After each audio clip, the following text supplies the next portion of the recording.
Thank you, Mr. Speaker. Mr. Speaker, the true measure of Bill English and John Key's budget 2010 will be realised slightly further down the track, but some of which is coming to fruition now. Be realised when we register 3% growth over the next 4 years. Be realised when the 175,000 jobs that Treasury are forecasting start to come on flow. Be realised when the public continues to feel.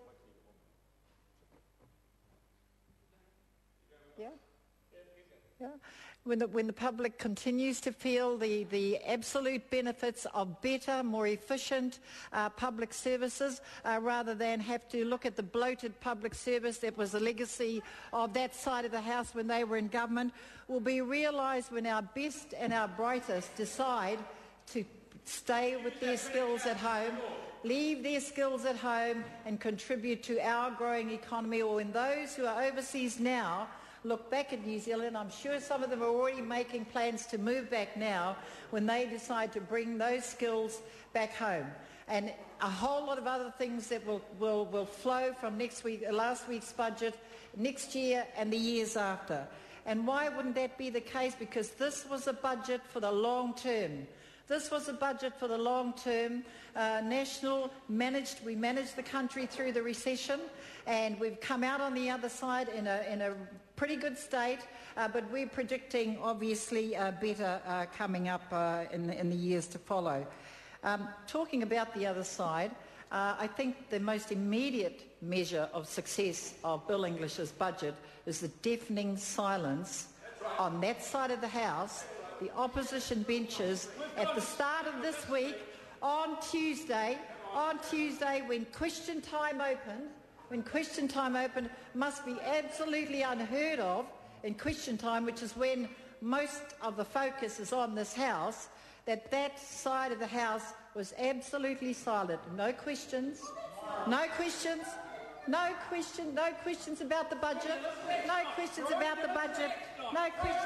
budget, wasting time on other things, deafening silence, no questions, no comment about the budget, heads down.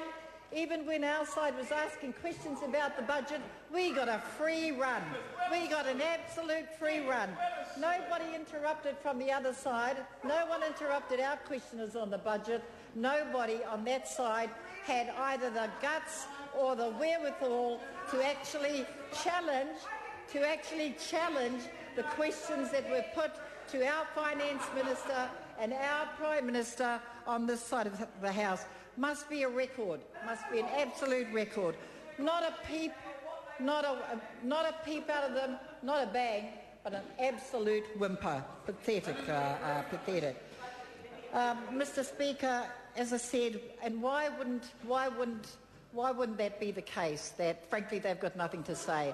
Did we wrap up last Friday quite early on Friday afternoon budget debate? I think we did. That's also unheard of. They ran out of steam, didn't know what to say. Okay, the support from outside. Point of order, the Honourable Trevor Mallard. Mr. Speaker, there just appears to be a little bit of confusion about the topic, and I've been listening for some time, and the member I think has just clarified it. I think she thought the budget debate concluded last Friday. She's actually speaking in it, and maybe if that could be drawn to her attention, we might have something relevant. Order. I listened to the words quite clearly, and the member is completely misunderstood the speech. The member was referring to the debate on the tax legislation. That's what I understood it clearly. That's what I understood it clearly. Order. I'm on my feet. This is not a matter of an exchange at this point between the member and myself. Members are perfectly entitled to conduct herself, perfectly entitled to speak on this in the manner she wishes to. It is a debate.